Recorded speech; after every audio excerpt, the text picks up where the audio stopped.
Easy Riders, and welcome to the Film Book Club. Today we're reviewing Robin Hood, Prince of Thieves from 1991. It stars Kevin Costner, Morgan Freeman, Alan Rickman, Christian Slater, Mary Elizabeth Mastrantonio, Brian Blessed, and an uncredited Sean Connery. It was directed by Kevin Reynolds, who went on to create films such as The Count of Monte Cristo and Waterworld, which are films which can certainly be described as existing. On with the narrative. Robin and his good friend Azim return from fighting in the Crusades, which, judging from Kevin Costner's accent, must have taken place in Vancouver. Once they return to England, they discover the country is under threat from Hans Gruber, or the Sheriff of Nottingham as he prefers to be known. Robin, also fueled by the death of his father, then joins a band of unmerry men and fights back as an outlaw. I used to watch this film non-stop when I was a kid, just over and over on sort of Saturday evenings after watching Gladiators, and it was on TV the other day and I watched it for the first time as an adult, probably for the first time this millennium.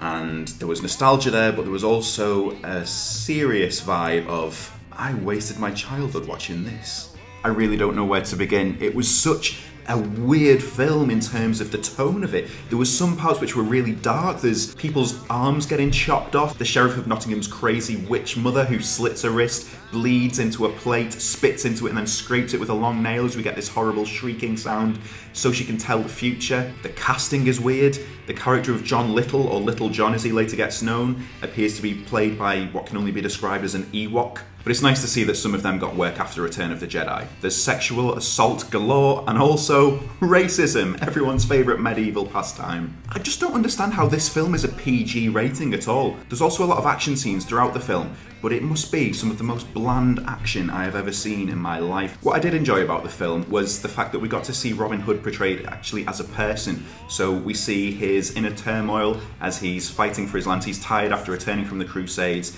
He's just had to face the death of his father, so he's having to deal with that, and then he's got to convince this band of men to come and join him and fight against the new Sheriff of Nottingham. So it was good to see the human elements of the character coming through. I just would have loved to have been in the board meetings with the producers meeting with Kevin Reynolds when they were trying to decide on the direction of the film. You can just see them all in a room and they were going like, okay, so there'll be action. Okay, let's get a bit of a sexual assault in there. A bit of casual racism. Alright, yeah, what else can we get? Can we make sure that it's filmed really dark and practically lit by candlelight? Alan Rickman portrays the Sheriff of Nottingham as this really cartoony character. He's certainly the best thing in the film, and some of his lines of dialogue are absolutely fantastic. The fact that he wants to cut out Robin Hood's heart with a spoon is certainly one of my favourite moments in the entire film. I feel like I should also point out that the film is long. It clocks in at 143 minutes, which is about the length of the first verse of the Bryan Adams song. That bloody song. I am still waiting for an official apology from Canada over that song. Everything I do.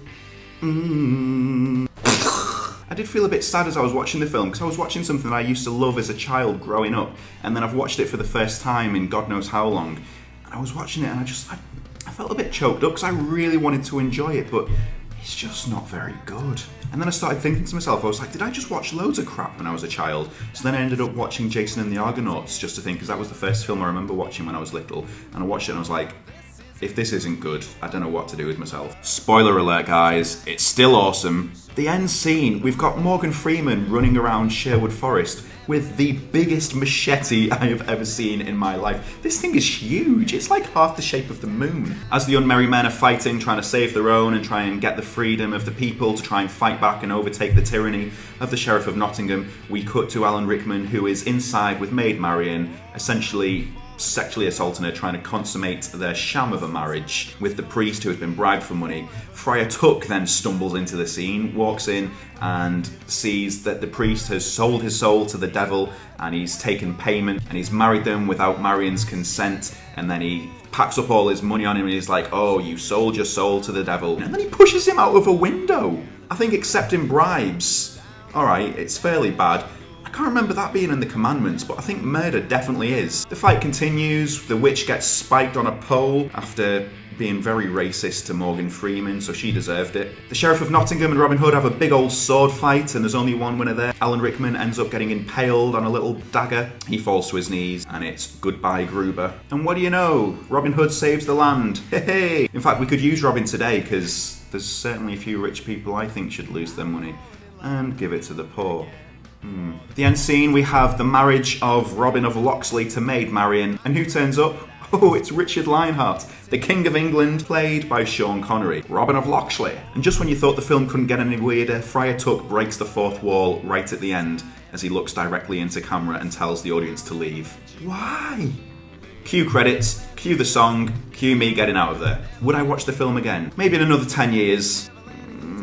If anything, it'll prove to be a good drinking game. Set up some rules beforehand, shot of beer for every bit of racism. You'll be ratted by about 20 minutes in. In fact, if you are going to have a drinking game to this film, there's only one drink you should drink with it, and that is Strongbow. So as always, it'd be great to hear your thoughts on the film. If you watched it recently, if you've not seen it in ages, we'd love to hear back from you. Don't forget to subscribe at the bottom, and that is all. We will see you all very shortly.